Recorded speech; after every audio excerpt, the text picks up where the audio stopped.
સુરતના બારડોલી અને પલસાણા તાલુકાના કેટલાક ગામોમાં પશુઓના ભેલાણથી ઊભા પાકને નુકસાન થતું હોવાની ફરિયાદ પલસાણા પોલીસમાં કરવામાં આવી છે। કેટલાક પશુપાલકો દ્વારા ઊભા પાકમાં ઢોર ઘુસાડી દઈ પાકને નુકસાન કરવામાં આવતું હોય ખેડૂતોને આર્થિક ફટકો પડી રહ્યો છે। પલસાણા તાલુકાના કારેલી, ગંગાધરા, દસ્તાન, ગાંગપુર, સોયાણી, ટુંડી, દામદોડ ગામની ઉપરાંત બારડોલી તાલુકાના મોતા ગામના ખેતીની જમીનમાં ઢોરના ભેલાણને કારણે ખેડૂતો ત્રાસી ગયા છે। ખેડૂતોએ પલસાણા પોલીસને લેખિતમાં આવેલા આવેદનમાં જણાવવામાં આવ્યું છે કે કારેલી, ગંગાધરા, મોતા, જોખા, હલધુરુમાં પશુપાલકોના પડાવ આવેલા છે। તેઓ તેમના ઢોર ગમે ત્યાં છોડી મૂકે છે, તેનાથી માલિકીના ઢોર ખેતરોમાં ઊભા પાકને નુકસાન કરે છે। જો ખેડૂતો કંઈ કહેવા જાય તો તેમની સાથે દાદાગીરી કરી શેરડી સળગાવી દેવાની ધમકી આપે છે।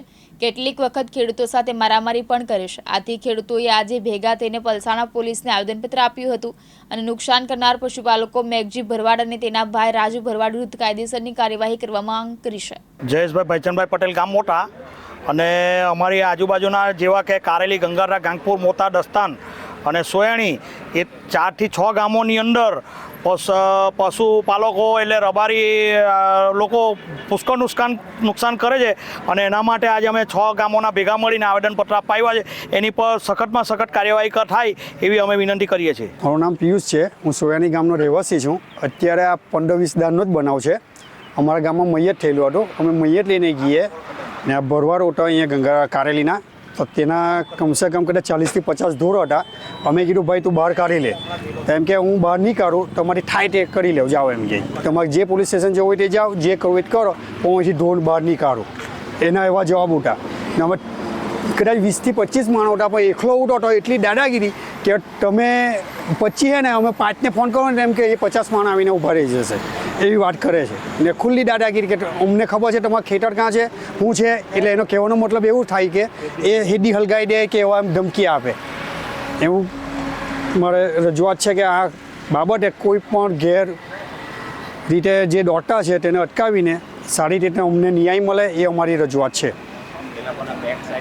બેક સાઈડ એ લોકોને બહુ સપોર્ટ છે, તો તે અમને હવે તમે સપોર્ટ આપો, સરકાર અમને સપોર્ટ આપે કે પોલીસ સ્ટેશન અમને સપોર્ટ આપે ને અમારો આ જે છે રોજીરોટી અમારી કે એને ધન અમે રોપવું તોય અમે કમાવું, તે જે નાનલેથી નુકસાન કરે તો અમે શું કરશું પછી।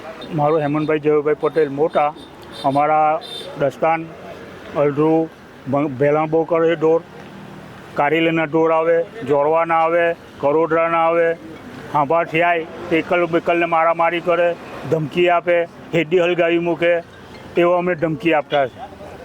અમે ટાંસી ગયેલા, વારંવાર પોલીસ સ્ટેશનમાં ફરિયાદ મૌખિક કરી તો કોઈ પોલીસવાળા ફરિયાદ લેતા નથી, સાંભળતા નથી।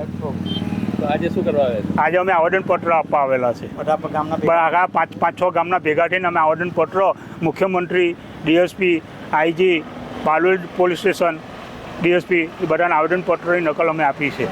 જે એ લોકોની ટૂંક સમયમાં નહીં કાર્યવાહી કરે તો અમે એ લોકોના પોલીસ સ્ટેશન આવીને અનુપવાસ પર બેસશું। રમેશ ખંભાતી, દિવ્યાંગ ન્યૂઝ, પલસાણા, સુરત।